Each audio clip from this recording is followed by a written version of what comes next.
Querido ouvinte da Vibe Mundial FM, aqui é Gisela Campiglia, uma alegria imensa estar aqui com você.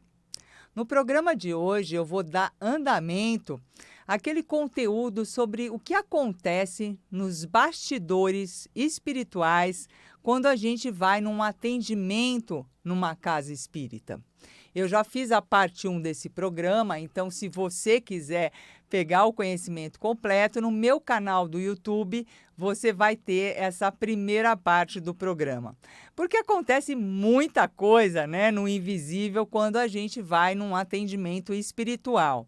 E uma das coisas bastante curiosas é que existe um portal energético na porta das casas espirituais, tá? E ali já existe uma triagem natural que acontece devido à diferença vibratória. Então, os obsessores, como eles têm uma energia muito densa, eles já ficam para o lado de fora e não conseguem entrar dentro dessas casas espíritas. Por isso que quando você vai dentro de um centro, mesmo antes de você ser atendido, ter recebido um passe, né, você já começa a se sentir bem. Porque a energia lá dentro, a vibração lá dentro, a composição é completamente diferente da do lado de fora, né? Mas os trabalhadores espirituais, né, as pessoas que estão ali na linha da frente, trabalhando junto com os mentores, também precisam se preparar, né, para o trabalho. E uma das coisas, né, é que na noite anterior que a gente vai para um trabalho espiritual numa casa espírita, os mentores vão na nossa casa, tá? Então, os mentores de serviço, eles vão na nossa casa para ver como é que nós estamos, como é que está a nossa energia, porque a gente precisa chegar bem no serviço. Conversam conosco em desdobramento ou projeção astral, como você preferir falar, e ali são passadas orientações e tudo para o atendimento que vai acontecer no dia seguinte. É muito bom não comer carne, tá? Antes do atendimento espiritual, antes de trabalhar como voluntário numa casa espírita. E o que é não comer carne, gente? Não comer nada que tenha olho. Porque começa, posso comer peixe, mas posso comer frango? Não, não pode comer nada que tenha olho, tá? Só pode comer ovo e queijo. Se você quiser comer uma proteína, vai ser o ovo e o queijo, porque esse ectoplasma da carne, tá? Do animal, ele é mais denso do que o nosso. Então, se a gente comer uma carne vermelha, especialmente antes de trabalhar no centro espírita, isso vai dar um trabalhão para os mentores, para eles puxarem esse ectoplasma do nosso chakra umbilical. Então, a gente precisa ter esse tipo de cuidado, tá certo? Então, o que acontece? Você percebeu que o trabalhador espiritual, ele tem um amparo extra, porque além do mentor pessoal que o acompanha durante toda a encarnação, ele tem o amparo dos guias de serviço, porque ele está no trabalho espiritual. Mas mesmo assim, né, tem pessoas que têm dias que não estão bem e mesmo assim vão para o serviço espiritual. E isso, gente, a gente precisa assumir quando a gente não está bem. Ninguém é obrigado a ficar bem e equilibrado 100% do tempo. E isso acontece quando a gente é trabalhador espiritual. Eu, por exemplo, sou voluntária no Templo Espiritual Maria Santíssima há 24 anos. Você acha que em 24 anos não teve um dia que eu não estivesse muito bem, ou triste, ou talvez nervosa? Alguma coisa tivesse abalado o meu equilíbrio emocional, e aí o que a gente tem que fazer? A gente tem que passar para o outro lado, sentar no banco da plateia e ser um assistido, receber auxílio na casa espírita. E isso é um sinal de respeito com o trabalho, tá? Porque se eu não estou bem, eu não posso ir trabalhar naquele dia. Eu abro a mão e falo, hoje eu vim, só que hoje eu vim para passar em consulta, tá certo? Mas se a pessoa não tiver essa humildade, essa responsabilidade, o que os mentores espirituais fazem, gente? Porque eles precisam é que o serviço ocorra sempre da melhor forma.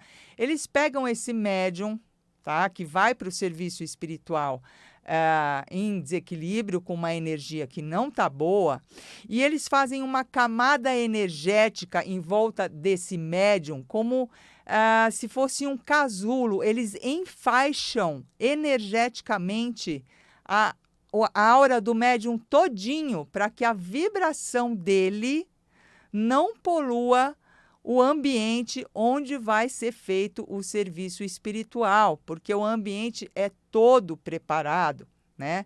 A equipe espiritual de serviço da Casa Espíritas, eles chegam na noite anterior do serviço acontecer no plano material. Eles preparam todo o ambiente, eles trazem, jarros, ou como se fossem ânforas, onde eles vão colocar toda a energia que vai ser utilizada nos passes espirituais. Essa energia, ela é composta de fluidos da natureza, de folhas, de flores, de árvores. Ela é composta das energias das altas hostes celestiais, por exemplo, onde habita Maria Santíssima, né?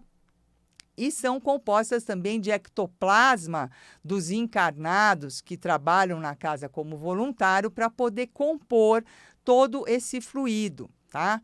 Porque, veja, amores, os mentores espirituais, eles precisam de ectoplasma para fazer o serviço. Um espírito desencarnado não produz mais ectoplasma, porque para produzir você precisa de sangue, você precisa de corpo físico. Então, são os médiums, são os voluntários que doam esse ectoplasma, para que quando chegar um outro encarnado, que também tem uma energia material, ou seja, uma energia mais densa, e também tem sangue e ectoplasma, tenha esse tipo de fluido para poder cuidar dessa pessoa. Então, pensa bem. Se não fosse o ectoplasma, os mentores espirituais não iam precisar de nós encarnados para nada, tá? Então, tenha bem discernimento sobre isso. Os mentores só fazem parceria conosco porque nós temos ectoplasma e eles não têm. E eles têm que cuidar de pessoas que estão encarnadas, além de espíritos, que eles também cuidam, né? Os obsessores que ocasionalmente vão conosco num atendimento espiritual também recebem os cuidados dos mentores, né? Então, queridos, outra coisa que eles precisam dos médiuns é porque tem muita gente que ela só acredita vendo, ela se impressiona com o fenômeno da incorporação. Então, através da incorporação, muitas pessoas são captadas, são puxadas para começarem a seguir o caminho da luz. Porque se não tiver uma incorporação, ela não acredita, ela fica impressionada com o mentor incorporado naquele médium, e aí ela pega e começa a botar fé e começa o seu desenvolvimento espiritual, começa a estudar, começa a se tratar. Então, esses são os grandes dois motivos pelos quais os mentores precisam dos encarnados para poder ajudar as pessoas, tá certo? Outro fato curioso, né? Existem muitos guardiões espirituais nas casas espíritas. E como é que são esses guardiões? Como é que eles ficam? Nós temos um guardião líder, gente, que ele fica no topo, tá? Dessa casa, tá? Vigiando tudo e controlando as equipes que fazem a proteção da casa. Porque não é só um espírito. É um trabalho bem amplo e principalmente em casas grandes. Por exemplo, lá no Templo Espiritual Maria Santíssima, todo último sábado do mês, o Dr. Bezerra de Menezes incorpora no dirigente da casa. Então, o que acontece é que nós atendemos mais de 1.000 encarnados em um dia de atendimento. Então, se você pensar que cada encarnado levou pelo menos 2 espíritos, e para te ser bem verdadeira, é muito mais, tá? Você imagina a quantidade, né, de gente que tem para cuidar, tanto física quanto extrafísica. Então, existe, né, esse guardião líder, que ele fica pairando sobre a casa. Depois existe no entorno da casa equipes de protetores que eles ficam o quê? Sempre fortalecendo a cúpula de proteção da casa. Porque os espíritos trevosos, eles querem adentrar a casa, eles querem bagunçar o serviço, eles não querem que o atendimento ocorra, né? Eles ficam jogando dardos energéticos na casa. Então, existem esses protetores que eles ficam no entorno da casa. Muitas vezes, gente, caboclos são os guardiões, tá? Boiadeiros, né? Jangadeiros, são esses tipos de espíritos índios, que índio é guerreiro, você vê que índio nunca foi escravizado, porque índio não se submete a ser escravizado. Ele luta até morrer, até ser dizimado, mas escravizado, não. Então, eles são grandes guerreiros. Então, eles ficam tudo no entorno da casa espiritual, fazendo esta guarda. E, além disso, existe também uma equipe espiritual especializada na proteção que fica dentro da casa espírita. Por quê? Porque, além das pessoas encarnadas que estão lá para assistir palestra, existem também espíritos que já foram socorridos anteriormente e que são levados também para assistir às palestras que são realizadas no Centro Espírita. Então, além de ter as cadeiras onde estão as pessoas encarnadas, nós temos um pouco acima uma arquibancada montada com energia espiritual, onde existem centenas de espíritos sentados assistindo à palestra. E nesse momento da palestra, pode ser que o palestrante, em algum momento, traga alguma fala que starte um gatilho mental nesse espírito que já foi socorrido, está se recuperando e assistindo à palestra, e ele entre num desequilíbrio, ele entre num surto. Então, o que acontece nessa hora? Os protetores espirituais que estão de plantão dentro da casa, eles vão intervir para quê? Para que não cause uma desarmonia no ambiente, porque os trabalhos estão acontecendo, tá? Então, veja só quantas coisas que tem, né, acontecendo dentro da casa, e impressionante é que muita gente fica olhando no celular, não abaixa o volume do celular, o celular toca no meio do atendimento. E o que eu tenho para dizer que isso, gente, é falta de auto-amor. Porque se a pessoa se ama, se ela está com problema e ela vai buscar ajuda num centro espírita, na hora que ela está lá, ela tem que dedicar aquele tempo para ela, para o bem dela. E, afinal de contas, ainda não inventaram nenhum celular que faz ligação direta para Deus. Inventaram? Então, para que vai usar o celular dentro do centro espírita? A pessoa tem 7 dias por semana, 24 horas por dia, para usar o celular. Então, naquelas 2, 3 horinhas que ela está dentro da casa espírita, desliga o celular e se dê o direito de receber os melhores fluidos, as melhores orientações, e está lá presente de corpo e alma. Não adianta o teu corpo estar no centro espírita, a tua cabeça está não sei aonde, lá nos problemas que você tem que resolver. A tua cabeça está concentrada no celular.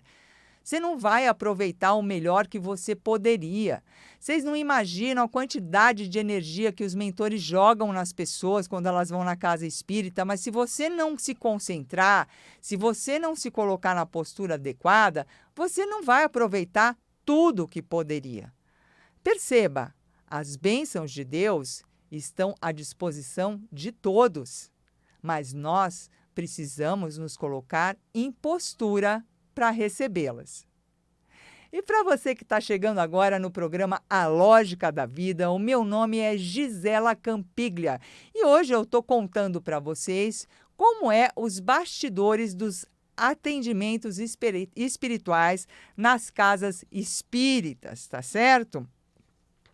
Então, gente, aquelas cadeiras que nós temos no centro espírita, onde o pessoal fica sentado assistindo palestra, em cada ponta da fileira existe um mentor espiritual, eles fazem umas correntes de energia, tá? Para quê? Para equilibrar a nossa energia.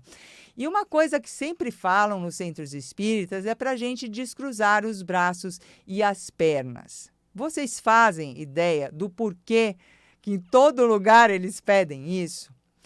Porque assim como existe uma circulação sanguínea, existe também uma circulação energética no nosso corpo. E quando nós vamos num centro espírita e a gente não está bem, a gente pode comparar como se fosse um vaso, cada um de nós, só que o nosso vaso está com a água barrenta, porque a gente está com a energia suja.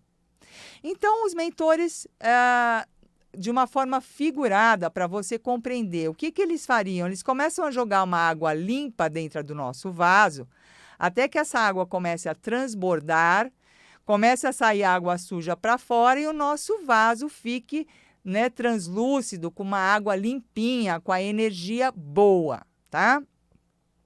Mas, em realidade, é uma circulação energética. Então, quando eu cruzo a mão e cruzo a perna, é a mesma coisa que eu pegar uma mangueira que está saindo água e dar um nó nessa mangueira. A água começa a não sair mais. Eu bloqueio a circulação energética. Então, por isso que não é recomendado ficar com os braços e as pernas cruzadas dentro de uma casa espiritual. A sua energia está sendo trabalhada, tá certo? E com relação aos mentores espirituais que trabalham nas casas, muitos deles, gente, eles já eram voluntários quando eles estavam encarnados. Eles já trabalhavam naquela mesma casa. E é claro, o que está em cima é igual ao que está embaixo. O que está embaixo é igual ao que está em cima, unido como um todo no milagre de um só. Então, se eu sou uma trabalhadora espiritual, enquanto eu estou encarnada, eu sou disciplinada, eu vou há 24 anos para o centro espírita, eu nunca falto no serviço, caia no sábado, no domingo, no feriado, não interessa, né? O que acontece? Quando eu desencarnar, eu vou continuar fazendo a mesma coisa, trabalhando na casa, só que aí em espírito, tá certo? As cirurgias espirituais, tá, gente? As cirurgias espirituais, elas não precisam ter cortes, tá? Aliás, o tratamento espiritual é uma bênção. Você vai numa consulta que você não precisa pagar, você toma uma injeção que não pica o teu braço e ainda por cima eles acertam o diagnóstico de cara, de primeira. Você já imaginou coisa melhor do que isso, gente? Mas que privilégio, né?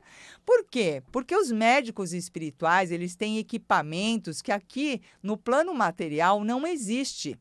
Quando você está sentadinho lá na sala, escutando as palestras, e aí você está concentrado, o que acontece? Em vez de estar conversando com a pessoa do lado, esse tipo de coisa, eles colocam esse aparelho na sua aura e esse aparelho ele identifica se existir até mesmo uma célula que esteja em desequilíbrio. Então, o bacana de você fazer consultas regulares no centro espírita, em você frequentar, né, além do que você aprende na casa espiritual, é você ter esse tratamento contínuo. Então, em vez de você descobrir, de repente, que está com uma doença, eles trabalham muito com o tratamento preventivo. E, por vezes, né, os consulentes, que são as pessoas que vão buscar ajuda na casa espírita, os encarnados, eles vão lá, eles estão com um problema de dinheiro, chega lá o mentor, vai atendê-los e começa a falar para eles tomarem suplemento alimentar, para eles tomarem um chá, esse tipo de coisa. E a pessoa fica louca da vida. Ah, mas eu quero ganhar mais dinheiro. Mas veja, gente, eles enxergam que a gente não pode ver. E, às vezes, a questão da tua saúde está perigosa, está mais problemática do que a questão da carteira vazia. Então, a gente precisa aproveitar que eles conseguem enxergar coisas que nós não vemos e respeitar o que eles nos orientam nos tratamentos, tá certo? Nas consultas. E aí fazem as cirurgias, né? Que não precisa de corte nem nada, mas precisa sim de um resguardo. Você pode sim, no dia seguinte de uma cirurgia espiritual, ter que fazer um repouso, não comer carne, sabe? Manter-se mais tranquilo, porque nada, você foi operado. E eu posso dizer para vocês que eu fiz um transplante de córnea sentada na cadeira do auditório do Centro Espírita. Eu senti tudo o que aconteceu.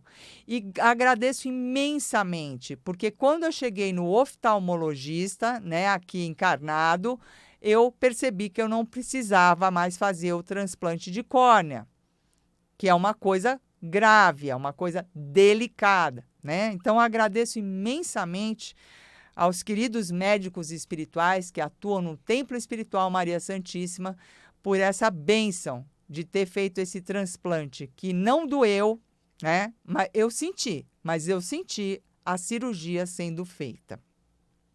E como eu comentei para vocês, né? Eu sou palestrante, né?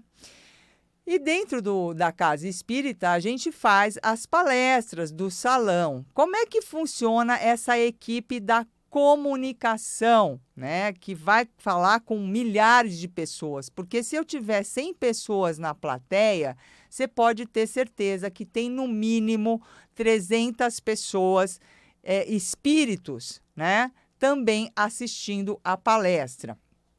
Então, o que acontece?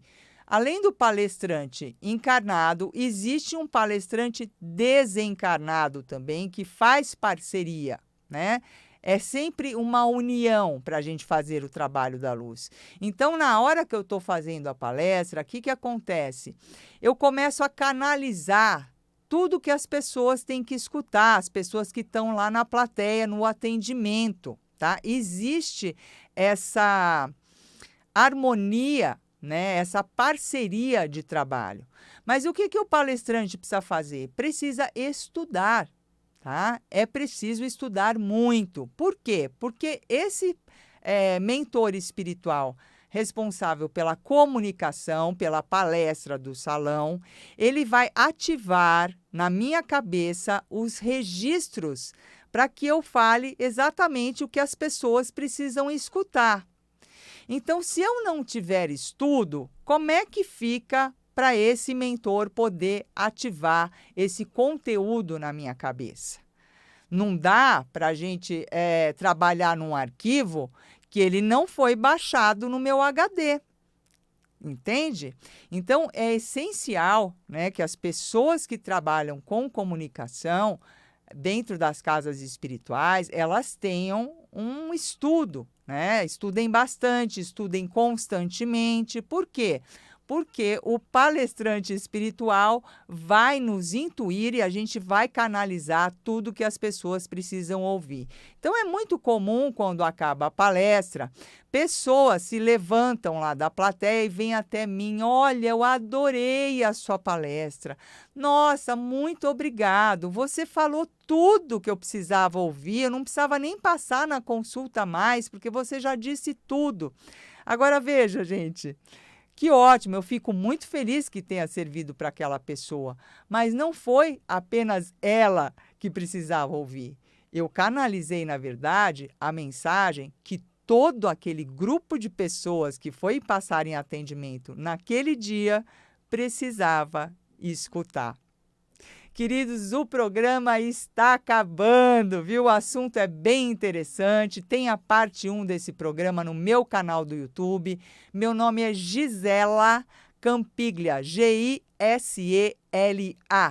Campiglia, Campiglia. Você me acha no Instagram, no Facebook, no YouTube. Vai ser um prazer te receber. Um beijo grande e até a próxima semana.